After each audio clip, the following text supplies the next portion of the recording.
aplicará você na bondade a todo instante, mas se não for bom, isso será inútil para a sua felicidade. Sua mão escreverá belas páginas, atendendo à inspiração superior. No entanto, se você não estampar a beleza delas em seu espírito, não passará de estafeta sem inteligência. Lerá maravilhosos livros com emoção e lágrimas. Todavia, se não aplicar o que você leu, será tão somente um péssimo registrador. Cultivará convicções sinceras em matéria de fé. Entretanto, se essas convicções não servirem à sua renovação para o bem, sua mente estará resumida a um cabide de máximas religiosas. Sua capacidade de orientar disciplinará muita gente, melhorando personalidades. Contudo, se você não se disciplinar, a lei o defrontará com o mesmo rigor com que ela se utiliza de você para aprimorar os outros. Você conhecerá perfeitamente as lições para o caminho e passará, ante os olhos mortais do mundo, a galeria dos heróis e dos santos. Mas se não praticar os bons ensinamentos que conhece perante as leis divinas, recomeçará sempre o seu trabalho e cada vez mais dificilmente. Você chamará a Jesus, Mestre e Senhor. Mas se não quiser, porém, aprender a servir com Ele, suas palavras soarão sem qualquer sentido. Oração da esperança. Senhor, os homens reúnem-se no mundo para pedir, reclamar, maldizer. Legiões humanas devotadas à fé entregam-se para que as comandes. Multidões sintonizam contigo buscando servir-te. Permite-nos agora um espaço para a gratidão por estes dias de entendimento fraternal, vividos na casa que nos emprestaste para o planejamento das atividades evangélicas do futuro. Como não estamos habituados a agradecer e louvar, sem apresentar o rol das nossas súplicas, permite-nos fazê-lo de forma diferente. Quando quase todos pedem pelos infelizes, nós nos atreveremos a suplicar pelos infelicitadores. Quando os corações suplicam em favor dos caídos, dos delinquentes, dos que se agridem, nós nos propomos a interferir em benefício dos que fomentam as quedas, os delitos e a violência. Quando os pensamentos se voltam para interceder pelos esfaimados, os carentes, os desiludidos, nós nos encorajamos a formular nossas rogativas por aqueles que respondem por todos os erros que assolam a terra, estabelecendo a miséria social, a falência moral e a derrocada nas rampas éticas do comportamento. Não te queremos pedir pelas vítimas de todos os matizes, senão pelos seus algozes, os que entenebreceram os sentimentos, a consciência e a conduta, comprazendo-se quais chacais sobre os cadáveres dos vencidos. Tu que és o nosso pastor e prometeste apoio a todas as ovelhas, tem misericórdia deles, os irmãos que se cegaram a si mesmos e ensandecidos ateiam as labaredas do ódio na terra e fomentam as desgraças que dominam no mundo. Tu podes fazê-lo, Senhor. E é por isto que, em te agradecendo todas as dádivas da paz que fruímos, Não nos podemos esquecer desses que ardem nas labaredas cruéis da ignorância, alucinados pelos desequilíbrios que os tornam profundamente desditosos. Retira dos nossos sentimentos de amor a cota melhor e canaliza para os irmãos enlouquecidos na volúpia do prazer, que enregelaram o coração longe dos sentimentos de humanidade e que terão de despertar um dia sob o látego da consciência que a ninguém poupa. Porque já passamos em épocas remotas por estes caminhos, é que te suplicamos por eles, os irmãos mais infelizes, que desconhecem a própria desdita, quanto a nós. Ensina-nos a não fruir de felicidade, enquanto haja na terra e na pátria do cruzeiro os que choram, os que se debatem nos desvãos da perturbação e consciente ou inconscientemente te negam a sabedoria, o amor e a condução de ternura como pastor de nossas vidas.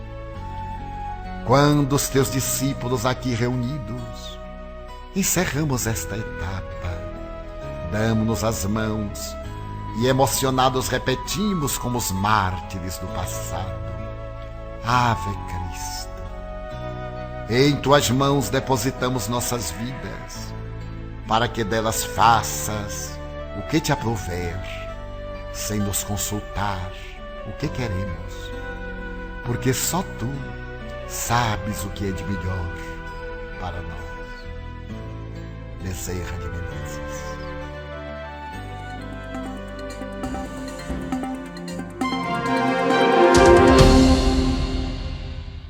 Caros companheiros de ideal, prestes a realizar um grande encontro espírita, que é o 20º Congresso Espírita da Bahia, trazemos de volta o nosso programa procurando a máxima inspiração espiritual para nos aproximarmos de Deus, sentirmos o sagrado na vida cotidiana e caminharmos em direção à plenitude. Que esses nossos eventos sirvam de experiência cristificadora, se o termo puder existir, de vivência de mais plenitude, do qual o nosso recorte de 1 hora neste programa deve servir de emulação. Hoje eu trago para o nosso Lendo e Comentando uma reflexão do Ângel Aguarode. É um espírita pouco conhecido no Norte e no Nordeste. Mas desde a adolescência ele me trouxe alguma lição através do livro Grandes e Pequenos Problemas. E na sua biografia nós encontramos uma alma, digamos assim, albatroz, viajando daqui e dali, espanhol, nascido em 1860, já com 21 anos de idade, estava trabalhando nos grandes eventos espíritas da sua terra natal, do seu país de origem.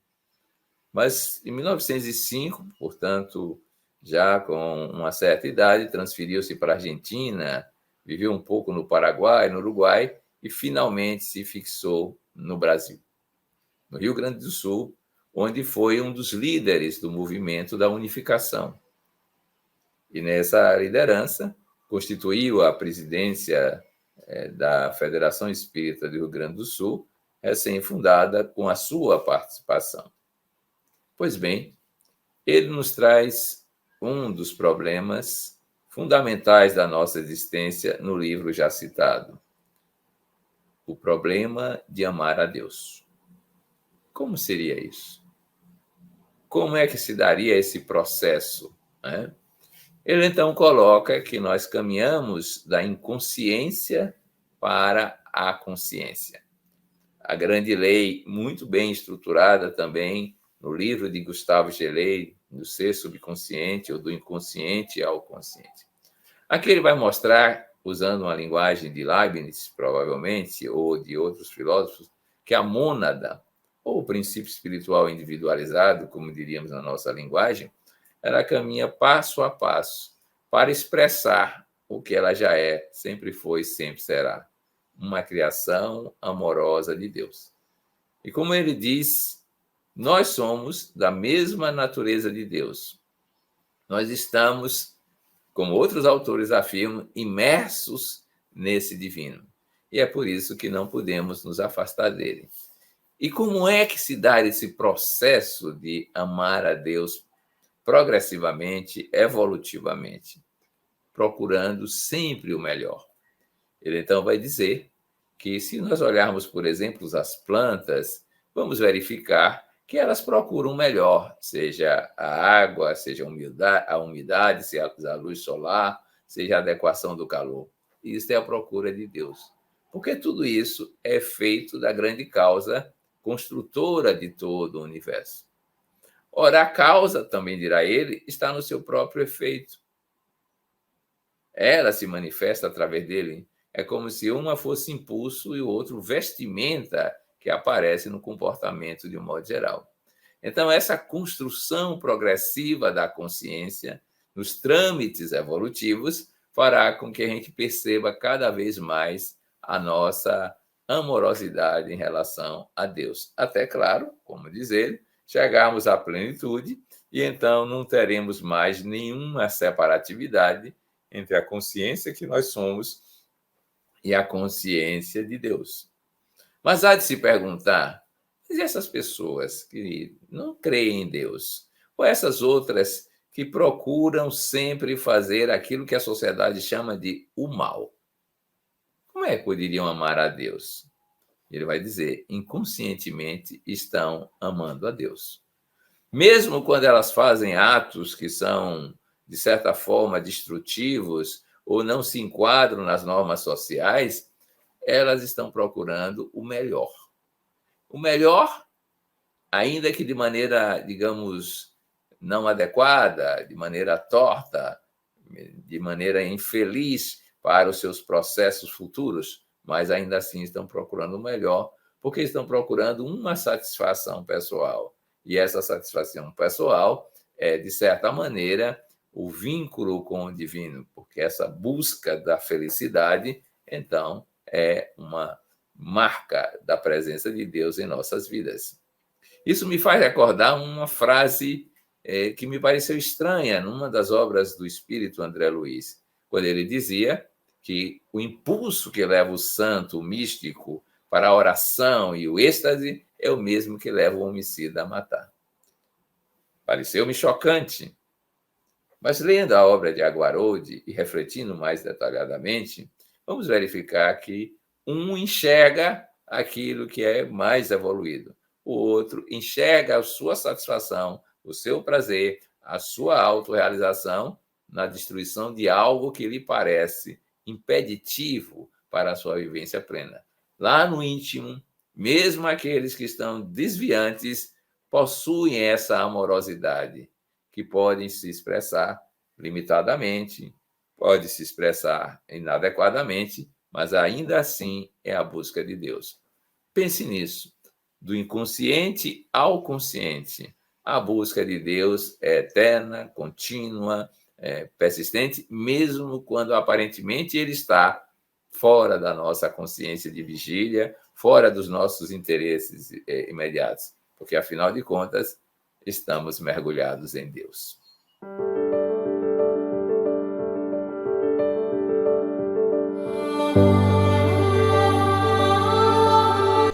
Senhor meu Rei, eu vos amo com igual delicadeza com que a brisa rocia a flor pela madrugada. Eu vos adoro com o mesmo entusiasmo da ave canora saudando o dia. Eu vos respeito com a ternura semelhante à da criança sorridente, com seu reflexo na água tranquila da fonte. Eu vos busco com a fome devoradora do coração em soledade. Eu vos bendigo com o ritmo da música silenciosa dos astros no zimbório, cantando a sonata de luz em plena noite. Eu vos necessito como órfão ao pai. Eu vos espero, como a noiva ansiosa aguarda o futuro nubente. Por isso, a minha prece é despida de atavios, de rogativas, de necessidades, e feita de sublime desejo que expresso dizendo: rasga, rasga com o teu punhal de luz toda a sombra que me envolve, a fim de que tu somente, em domínio total no país do meu ser, te tornes o Senhor, que me domina e me agrada sem cessar.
O filósofo Aristóteles, também conhecido como Platão, ele estruturava a realidade em dois planos diferentes.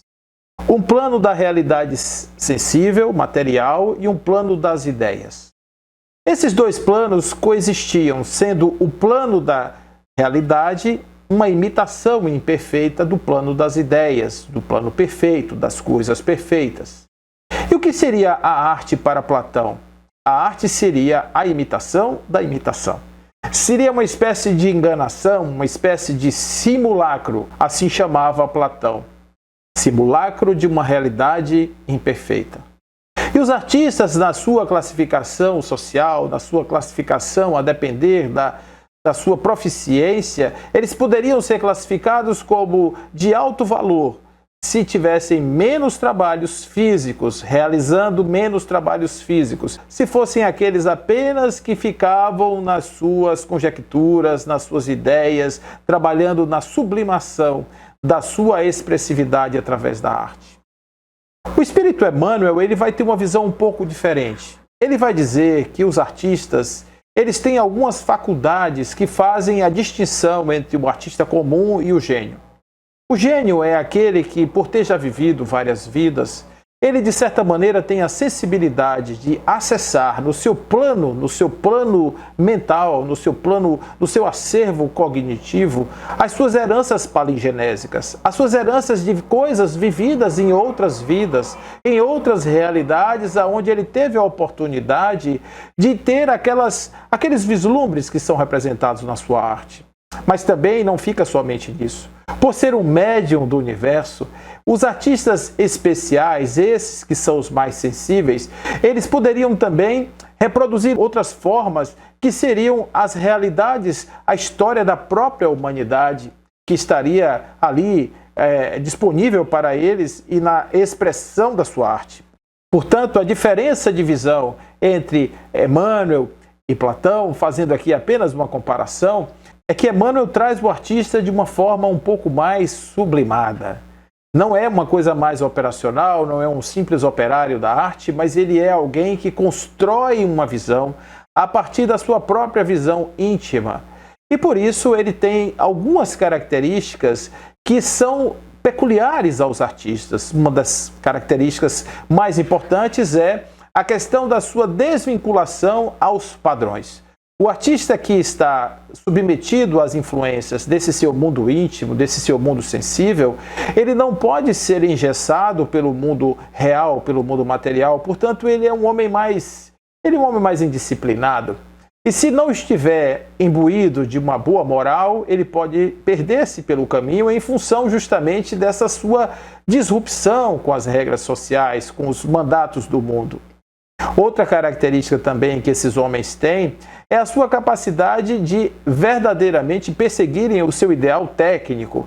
Eles são pessoas que conseguem construir através da sua técnica uma perfeição, um estilo. Eles conseguem se diferenciar dessa forma. A arte, portanto, é uma expressão sublime do universo. É uma expressão, a arte pura, diz Emmanuel, é a mais elevada contemplação espiritual por parte das criaturas. Ele vai dizer que essa arte seria, portanto, a culminância, a capacidade máxima da nossa visão e da nossa expressão também. De alguma maneira, todos nós espíritos devemos um dia passar por uma experiência artística, porque esse exercício da sensibilidade é um esgarçamento, é como se nós ampliássemos a fronteira do espírito para que o espírito pudesse alcançar essas dimensões outras, a divina manifestação desse mais além que potencializa as esperanças da alma, trazendo-nos a visão de um universo mágico, de um universo plural, de um universo colorido e perfeito. As harmonias, portanto, estariam assim. Assim, diz Emmanuel, o artista verdadeiro é sempre o médium das belezas eternas. E o seu trabalho em todos os tempos foi tanger as cordas mais vibráteis do sentimento humano, alçando-o da terra para o infinito e abrindo em todos os caminhos a ânsia dos corações para Deus, nas suas manifestações supremas de beleza, de sabedoria, de paz e de amor. E Madalena fora ao túmulo querido, entre pedras de extremo desconforto. Levava flores para o mestre morto. Tinha o peito magoado e enternecido. O sol reaparecia resplandecente. A névoa da manhã fundia-se no ar. Na dourada invasão das chamas do nascente, Maria estava ali unicamente, a fim de estar a sós, colocar-se a chorar. A desfazer-se em pranto, ela arguía: Por que, Senhor, tanta saudade e tanta dor? Toda a felicidade que eu senti jaz aqui sepultada. Transformou-se minha vida em sombra e nada, no ermo deste pouso derradeiro. Nisso, ela viu alguém. Seria um casamento? Um zelador daquele campo santo? Mas, tomada de espanto, viu-se à frente do mestre Nazareno, o excelso benfeitor ressuscitado, a envolver-lhe de paz o coração cansado, e ela, de maneira romântica: Senhor, ele disse. Maria era a expressão da perfeita alegria, ele, o perfeito amor. Madalena ajoelhou-se e quis beijar-lhes os pés. Maria, por quem és? Explicou-se.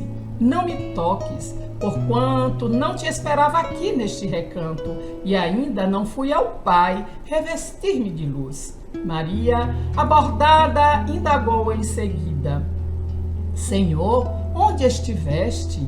Em que jardim celeste encontraste o descanso necessário que vem de Deus nos dons da paz completa? Perdoa-me, Senhor, a pergunta indiscreta. Dói-me, porém, pensar na angústia do Calvário. Revolto-me, padeço, mas não venço a mágoa de lembrar-te o sacrifício enorme. Mas Jesus respondeu: Não, Maria, não fui ainda ao alto, nem me elevei sequer um palmo à luz do firmamento. Quem ama não consegue achar o céu de um salto. Ao invés de subir aos altos resplendores, desci, mas desci muito aos reinos inferiores. Despertando no túmulo, escutei os gritos de aflição de alguém que muito amei e que muito amo ainda. Embora visse além a luz sempre mais linda, senti nesse alguém um companheiro amado em crises de tristeza e de loucura. Fui à sombra abismal para a grande procura, e ao reencontrá-lo amargurado e louco, a ponto de não mais me reconhecer, demorei-me a afagá-lo, e em pouco a pouco consegui que ele, enfim, pudesse adormecer. Senhor, interrogou a Madalena, quem é o amigo que te fez descer antes de procurar a luz do Pai?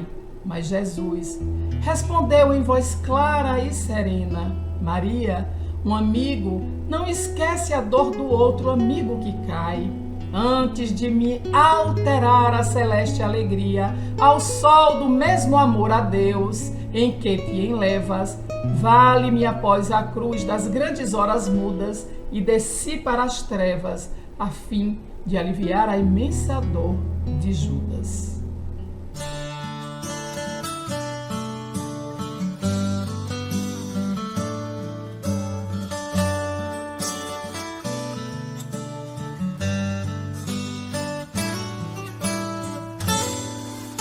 O amor talvez é como o sol nas trevas de alguém.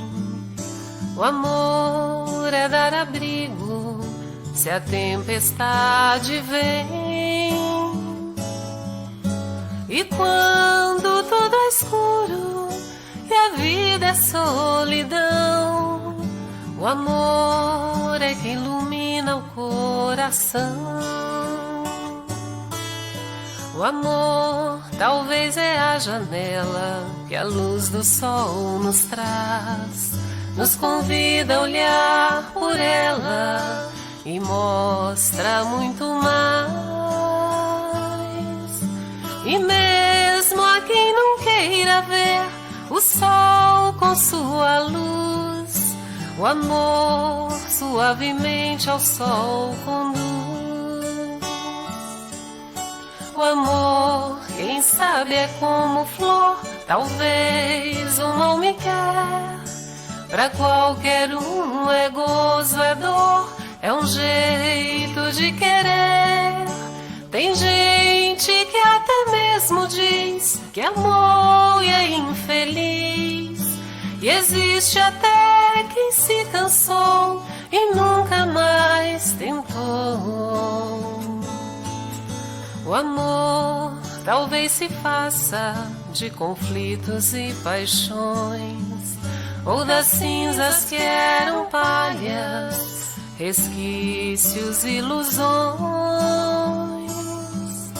Mas se eu viver 1000 anos e então recomeçar, lutando pelo amor vais me encontrar.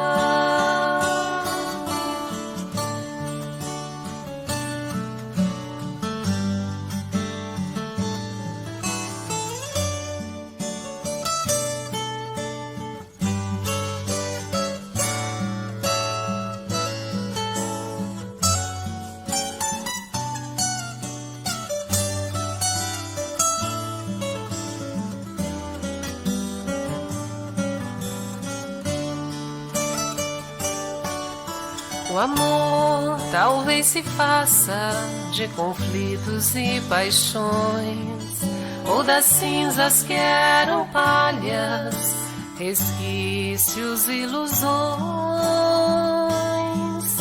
Mas se eu viver 1000 anos e então recomeçar, lutando pelo amor vais me encontrar. O amor, quem sabe, é como flor, talvez o mal me quer. Pra qualquer um é gozo, é dor, é um jeito de querer. Tem gente que até mesmo diz que amou e é infeliz. E existe até quem se cansou e nunca mais tentou. O amor talvez se faça de conflitos e paixões, ou das cinzas que eram palhas, resquícios, ilusões. Mas se eu viver 1000 anos e então recomeçar, lutando pelo amor vais me encontrar.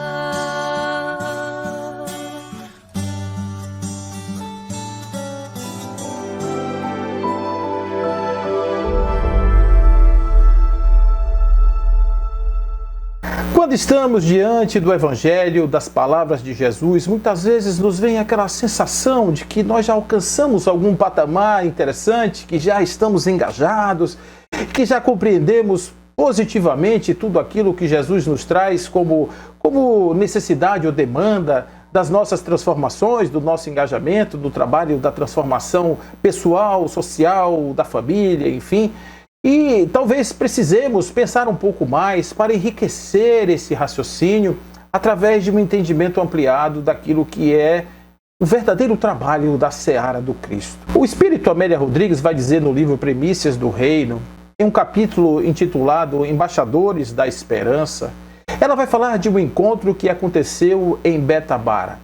Betabara era a casa da passagem, era um aval do Rio Jordão, onde as pessoas iam, afluíam muitas pessoas, barcos, enfim, que estavam todos ali se encontrando para interesses diversos. Betabara ficava a alguns quilômetros de Betânia, onde morava Marta, Maria e Lázaro, amigos íntimos de Jesus.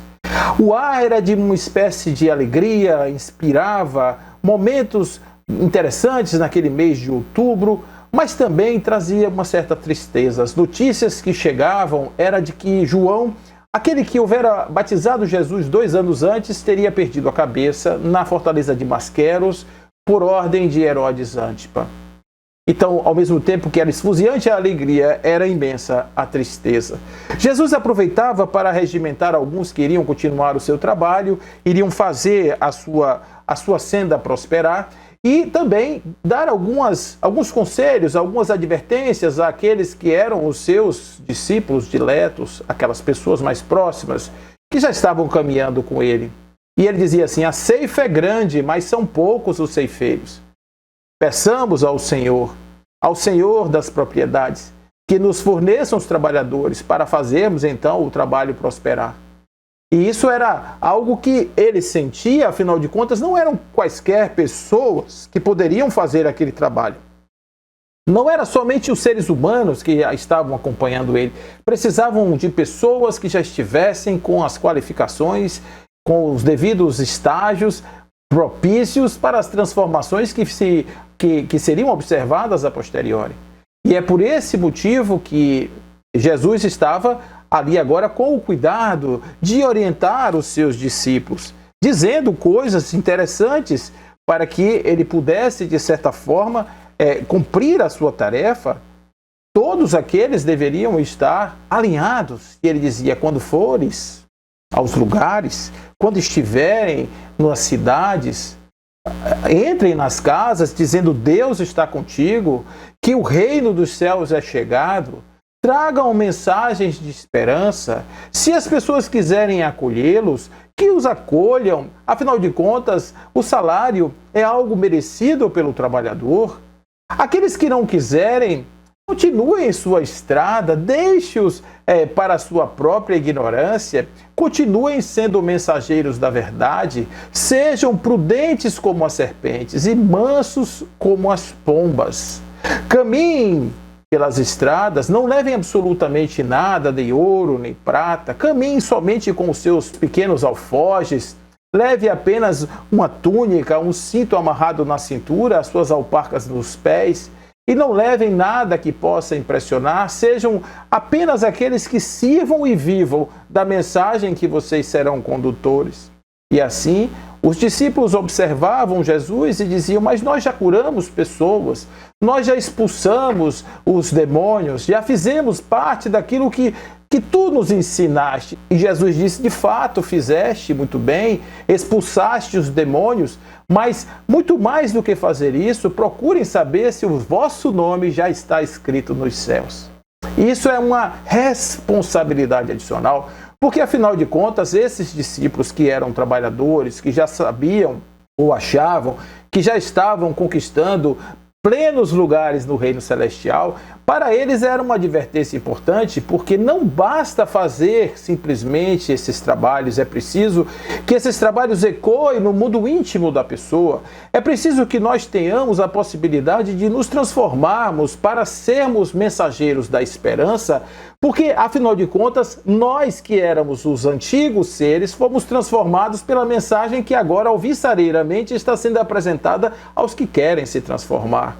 Isso talvez seja um grande chamado para que os exemplos possam ser seguidos, para que nós possamos ser muito mais livros vivos do que livros teóricos ou simplesmente mensagens verbais ou escritas sendo transportadas através dos mensageiros de segunda ordem.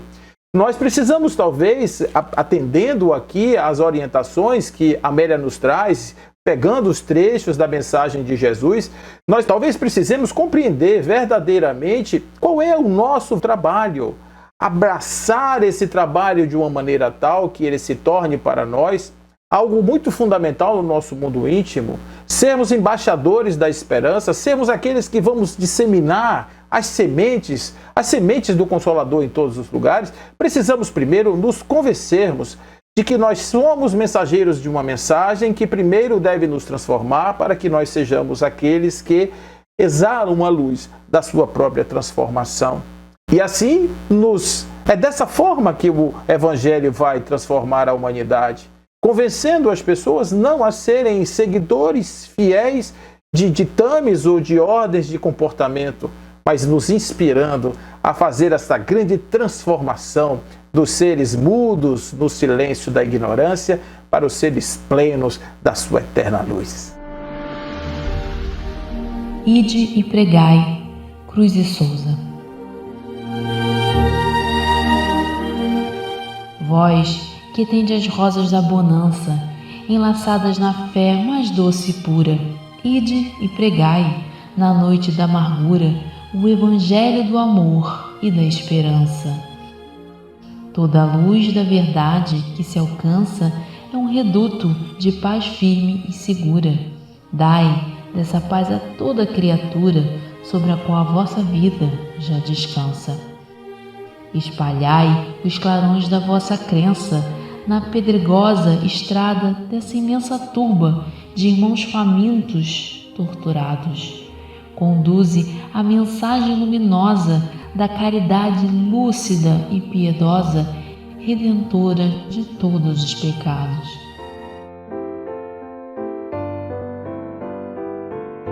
Ide por todo o universo meu reino anunciar. Dizei a todos os povos que eu vim para salvar. Quero que todos conheçam a luz da verdade, possam trilhar os caminhos da felicidade. Ide anunciar minha paz, ide sem olhar para trás. Estarei convosco e serei vossa luz na missão. Vós sois os meus mensageiros e meus missionários, e de salvar o meu povo de tantos calvários. Minha verdade liberta e a vida promove, meu evangelho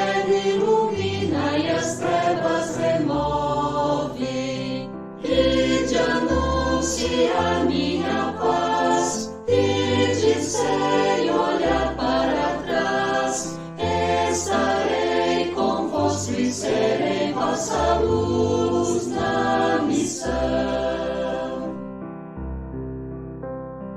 Eu anunciei o meu reino na cruz e no templo. Dei minha vida por todos, deixei meu exemplo. Quem por amor der a vida será meu amigo, e na riqueza do Pai terá parte comigo. Ide anunciar minha paz, ide sem olhar para trás. Estarei convosco e serei vossa luz na missão. Ide anunciar minha paz, ide sem olhar para trás. Estarei convosco e serei vossa luz na missão.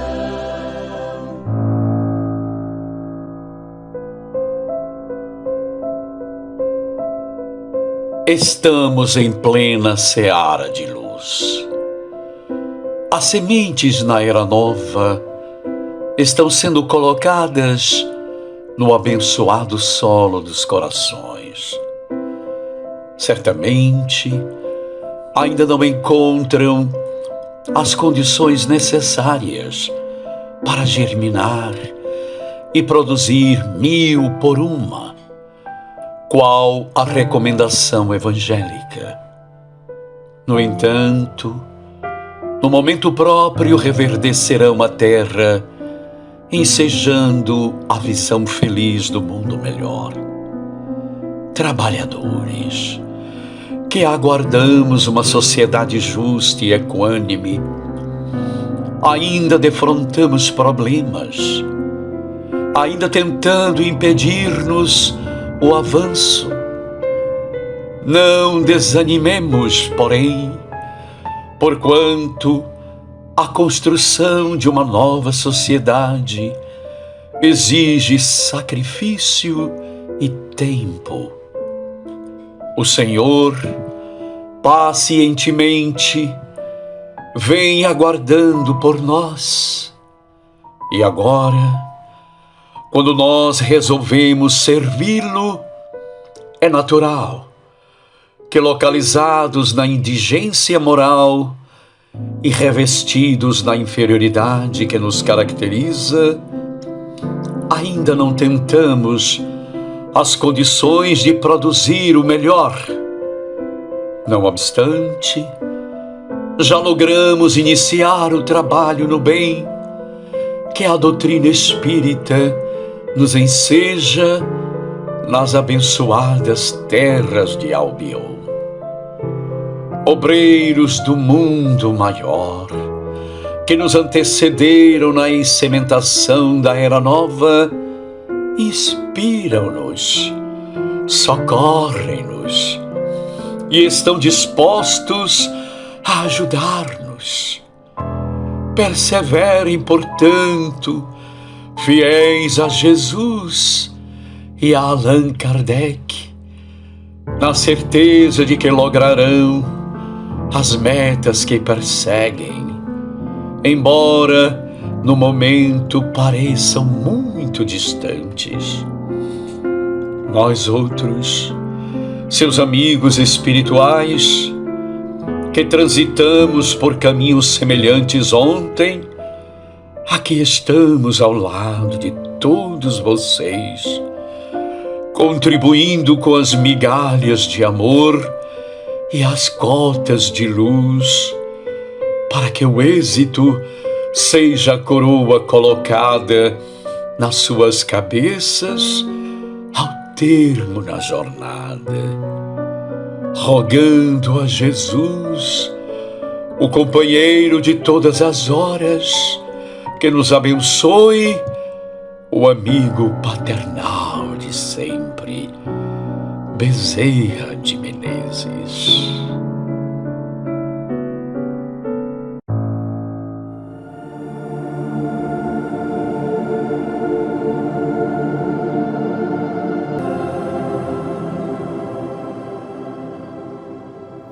Em nosso momento de meditação, vamos fazer uma espécie de introspecção e de construção ideoplástica. Na introspecção, vamos verificar como estamos enquanto mensageiros do pensamento espírita, mensageiros do Evangelho.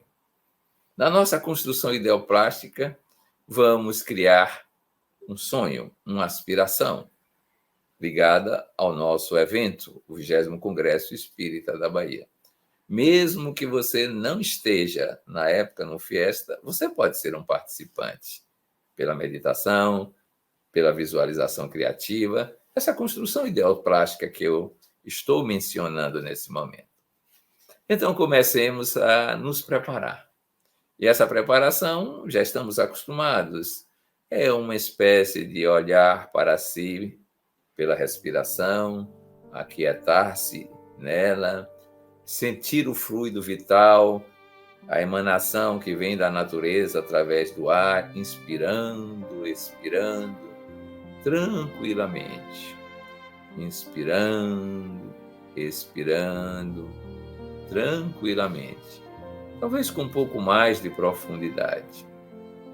Numa posição que ajude a manter o corpo sem muitos estímulos externos, pensemos-lo relaxado, relaxado, relaxado, bem relaxado. Dos pés à cabeça, da cabeça aos pés, como um fluido, uma brisa vai envolvendo o nosso corpo. E nós o olhamos amorosamente, como a máxima criação nossa no mundo das formas. Falamos para as nossas células que se aquietem, que sintam a diretriz existente no nosso pensamento nesse momento e envolvemos um sentimento de cuidado. Cuidado que é respeito, que é responsabilidade, que é pertencimento, de certa maneira, numa grande comunidade de microconsciências que são as nossas células, de um modo geral. E vivemos assim esse momento com amorosidade. E é claro que nesse estado já ficamos emocionalmente serenos, bem serenos, bem serenos, bem serenos. Estamos numa espécie de mundo de calmaria, longe dos desafetos, longe das emoções de medo, tudo isso longe da raiva, longe da tristeza, da frustração, mas presente naquele viver sereno, onde há harmonia interior, emocional, onde há uma sensação de calma, há uma sensação, de certa maneira, de deleite que se aproxima. Então percebemos que isso também já vai influenciando a nossa mente, nosso mundo de pensamentos, a nossa fábrica de conceitos, de ideias, e pensamos numa única ideia, como se fosse uma mensagem que nos chega, e de pregar, e de pregar. As outras ideias vão desaparecendo. Agora exercitamos a nossa concentração, e ela nos diz, e de pregar, e de pregar. Ora, tomamos consciência nesse instante que somos o mensageiro de alguma mensagem. A nossa mensagem chama-se Espiritismo. E no Espiritismo, a mensagem central, evolutiva, está no Evangelho. Então nós pensamos, agora somos difusores desta mensagem. Qualquer lugar. Porque a comunicação, identificamos, acontece em qualquer lugar, em qualquer estado de consciência, dormindo, acordado, em saúde, em doença, qualquer estado. Então nos imaginamos fazendo essa viagem introspectiva. Qual a mensagem que temos passado a cada dia? que é que estamos transmitindo. E lembramos de imediato que a mensagem que é potente, que é capaz de convencer com mais facilidade, é aquela que o mensageiro vive. Então, passamos a observar o que vivemos. Mensageiros da paz, o que vivemos.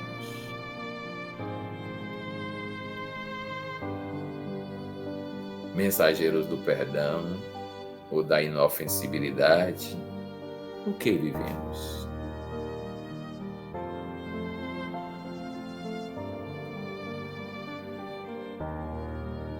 Mensageiros da busca do reino dos céus, o que vivemos.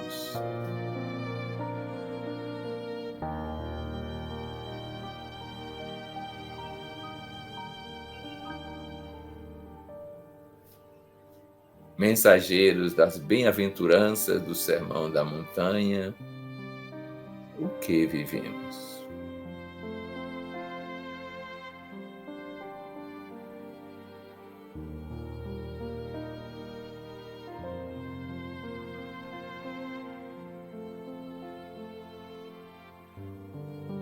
Mensageiros da alegria, do companheirismo, da irmandade, como lembra Leopoldo Machado, no hino da alegria cristã, o que vivemos.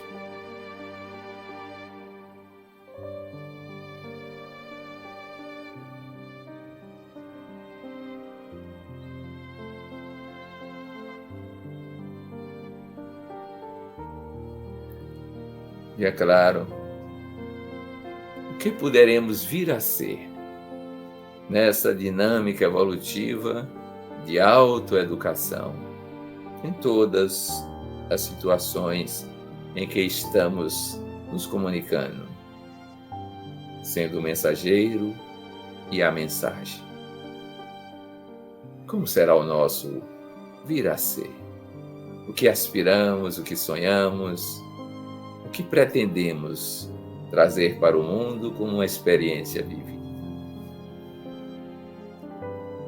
Ouvindo o Ide e Pregai.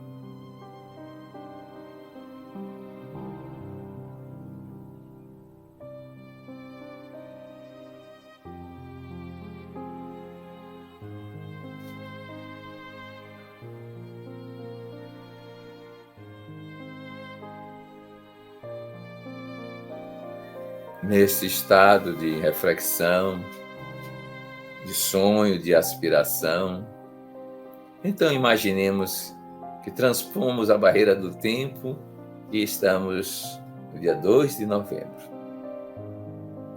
Qual a vibração que iremos levar para esse evento?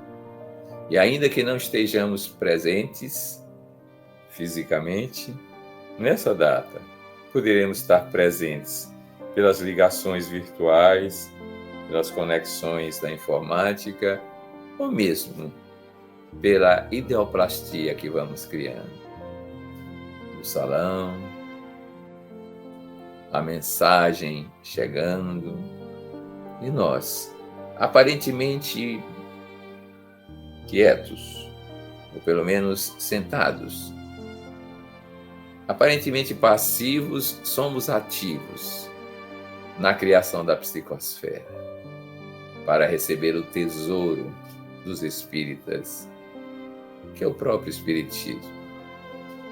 Então imaginamos o salão, as pessoas, o grau de amorosidade nessas presenças, a capacidade de criar energeticamente um clima psíquico elevado e a nossa conexão interexistencial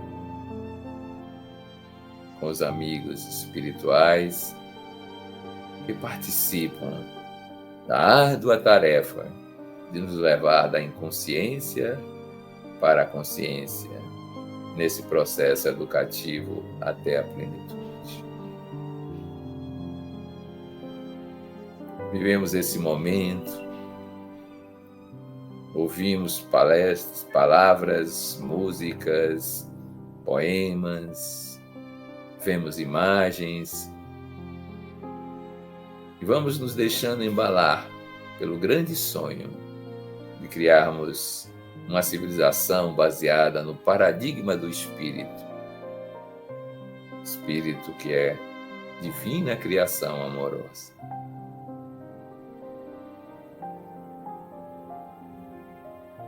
Imaginamos então o fluir desses dias, as propostas do Fórum Ildefonso do Espírito Santo, a nossa contribuição, mesmo que psíquica,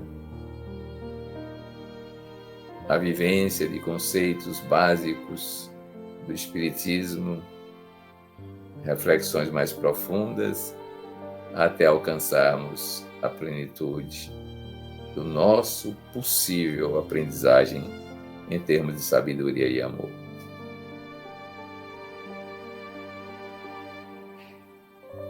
E visualizamos então o final, nosso compromisso como espíritas no mundo. O que faremos para fazer da Terra, da civilização humana, algo que expresse a plenitude divina no mais alto grau concebível pela nossa consciência?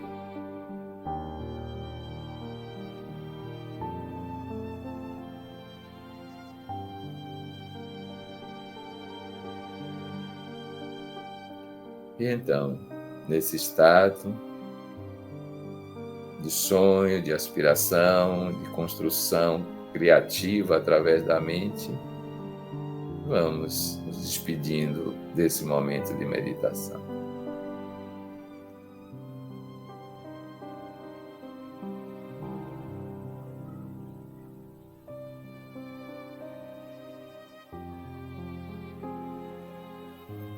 Agora nós podemos pensar assim: como vou fazer a minha semana ser mais brilhante, mais rica em luzes, em sabedoria e em amorosidade? Dessa vez, o convite é para você participar desse projeto espiritual da consciência em expansão, que se chama Congresso Espírita da Bahia, 20ª edição. Passe a semana repassando como vai ser você como espírita no mundo, depois de experienciar durante alguns dias ou virtualmente esse tipo de reflexão. Que a semana seja rica em ideoplastias, de certa forma, embelezadas pela alegria genuína de estar participando da grande saga da evolução, agora com a consciência de ser espírito. Boa semana!